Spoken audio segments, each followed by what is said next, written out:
In 1516, the Ottoman Empire defeated the Mamluk Sultanate at the Battle of Marj-Dabik, and later took the Mamluk capital in Cairo. This began a 4-century-long period of imperial Ottoman rule of the Middle East that would not end until World War I. The end of the Ottoman Empire did not automatically translate to the liberation of the Middle East to determine its own destiny. The British Empire, which had supported the Arab revolt against the Ottomans, had other plans, and sought to control and dominate this region for as long as it could. Under British and French mandates, monarchies, and colonies, the Middle East struggled to become more independent. In this period of struggle, some saw the military as the great hope to lead the people forward, which would lead to what some historians suggest is a modern Arab world's first coup, Iraq, 1936. So, in 1921, the Mandate of Iraq with Iraq's modern borders was created.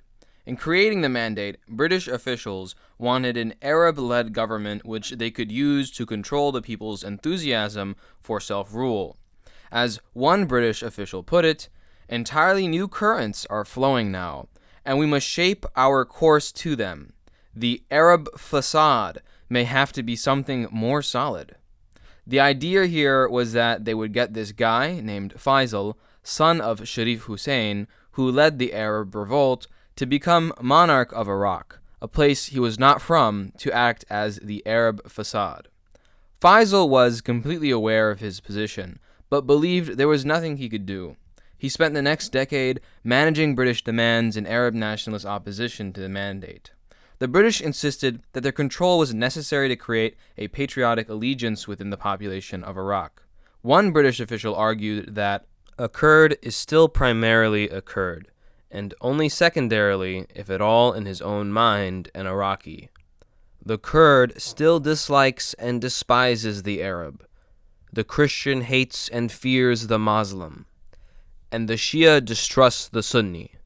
And until these traditional antagonisms have been subordinated to a spirit of patriotism, the British representative in Iraq must hold the scales even. Many Iraqis argued that the British were exaggerating these divides in order to justify controlling a country hundreds of miles away from London.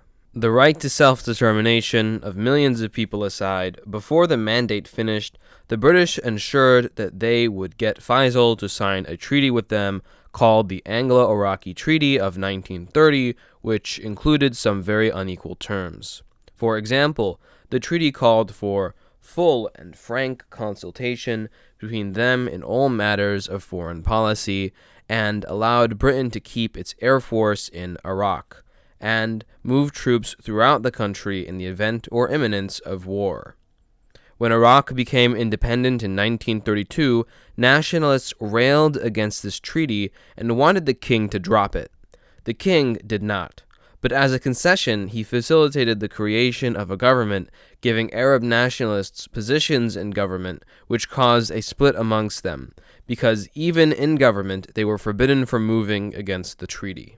In 1933, King Faisal would die, and Iraq would also see a new inter-ethnic crisis emerge. Historically, many different ethnicities and sects have resided within and across the modern borders of Iraq, but as a result of World War I, Assyrians from the Hakkari region in modern-day southern Turkey were forced to migrate south into Iraq.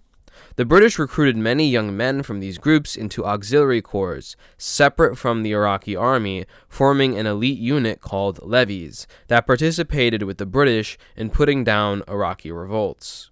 Assyrians in Iraq were led by a patriarch who took up this position at the age of 12, named Ishai, and he advocated that Assyrians have an autonomous region in northern Iraq where many Kurds lived. He threatened to migrate all of his people to Syria if they didn't do what he asked.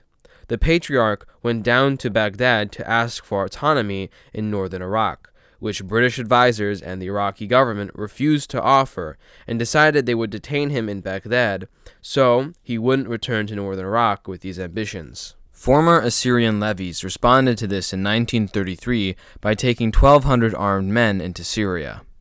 The Iraqi army responded by sending Kurdish general Bakr Sidqi, to wait on the Iraqi border and requested the French disarm the Assyrians before they returned to Iraq. The French did not. And when the Assyrian forces returned, a battle ensued between them and the Iraqi army, which the Iraqis won. To deal with these forces, the government used Kurdish auxiliaries from northern Iraq. Local Arab and Kurdish populations began to believe that Assyrian villages were essentially unguarded, and started to loot these villages, which caused Assyrians to flee, many of which entered the Assyrian-populated village of Semele. Irregulars entered the village on August 10th, and on the 11th, the Iraqi army followed by touting a motor machine gun, which is used to systematically massacre Assyrian men in the village. It is estimated that 315 people, including 6 children, were killed. Outrage at this atrocity, which today is described as a genocide, were abound in the British press, and the British pointed the finger at Bakr Sidqi, placing the blame on him for organizing these troops, with some British officials in the Iraqi government going so far as to say he planned and ordered it. However, since he had been a part in putting the armed group of Assyrians down, after this event, Sidqi became known as one of Iraq's more capable officers. The 1930s were a time of increased militarism and authoritarianism. Hitler and Mussolini, for example, had both begun building their fascist empires, and they began to influence the world as misguided peoples began viewing them as examples in heralding modernity. Now, Iraq was not immune to this wave of political sentiment, and neither was Bakr Sidqi. But to someone like Sidqi, Hitler and Mussolini would not be his primary political influence. Instead, and pretty ironically considering he's a Kurd, he looked towards Mustafa Kemal Ataturk, and Turkey as an example. A Muslim nation modernizing under the rule of a benevolent, in quotes, authoritarian dictator ruled by the military. This was something that Sidqi thought he could do in Iraq. Sidqi was presented with yet another opportunity to use military force to solve a political problem, and jumped for it. In 1935, Iraq was faced with several revolts which he suppressed. He was also sent a secret communication from former Prime Minister Hekmat Suleiman. I'm going to pause for a second in an attempt to explain something that got on my nerves making this. So the image I used for Bakr Sidqi is based on this picture, but the pictures shown for Hekmat Suleiman show both of these pictures. Like, the Wikipedia in English and I think in Arabic uses both of these pictures, and like these are clearly not the same people. They're not even the same people at different ages. Just look at like the chins and the head shapes, and spoiler alert, Sidqi dies in like a few years from this point in the story, so there's no way that this is him as an old man. So I'm just gonna stick with what I drew, and that's gonna be what's gonna happen now. So yeah, I'm smelling burnt toast right now, and there's a hole in my drywall, but whatever, video goes on. Who had recently allied with a new political party, the Ahali Group. The Ahali Group was formed from an Iraqi debate society that wanted to reform the country and advocated for Wataniyya, a form of patriotic nationalism as opposed to Qawmiyya, which they viewed as ethnic nationalism. Hekmat Suleiman, an admirer of Ataturk, himself being Turkish, also wanted to reform the country, but had another aim at taking power after he was kicked out of the previous government due to a falling out he had with the then Prime Minister Yassin al-Hashmi. Sidqi also wanted to further his career in the military, which he couldn't because Hashmi's brother was given the position of Chief of Staff of the army. On October 29, 1936, the coup was carried out. Sidqi, using the Air Force to drop pamphlets over Baghdad, explained the reasons behind his coup. The patience of the Iraqi army, comprising your sons, has been exhausted as a result of the situation from which you have been suffering owing to the conduct of the government, whose sole object has been to promote its own personal interests without paying any attention to the welfare of the people.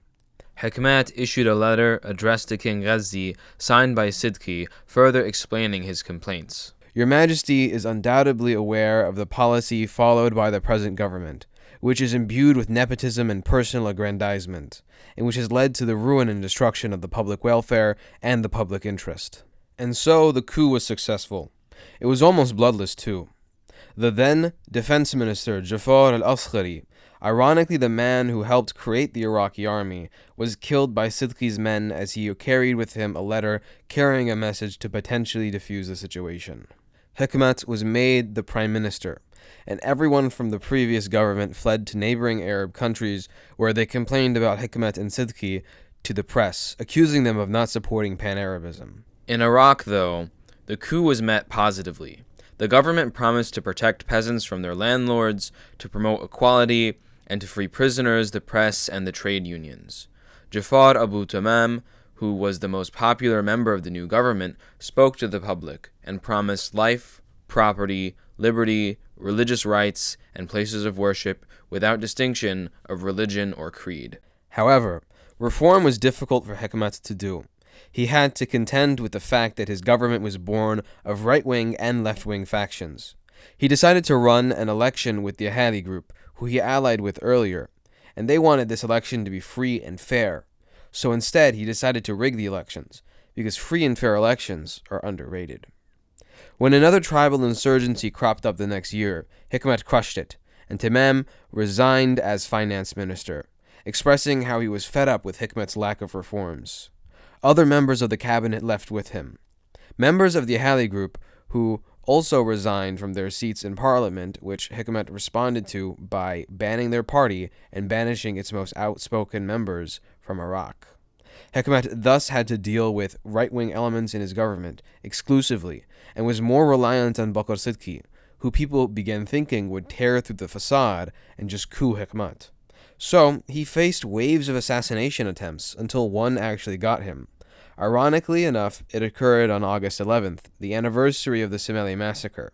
The assassination was carried out by members of the army centered in Mosul, and sensing that he could not keep his control over the country without Sidqi, Hikmat resigned a week later. Iraq's previous ministers returned, including one Rashid Ali Gailani, who would carry out his own coup only 4 years later.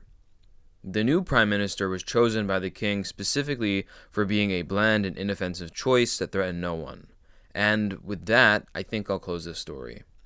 This is what some call the first military coup in the modern Middle East, and began the tradition of military officers meddling in civilian politics.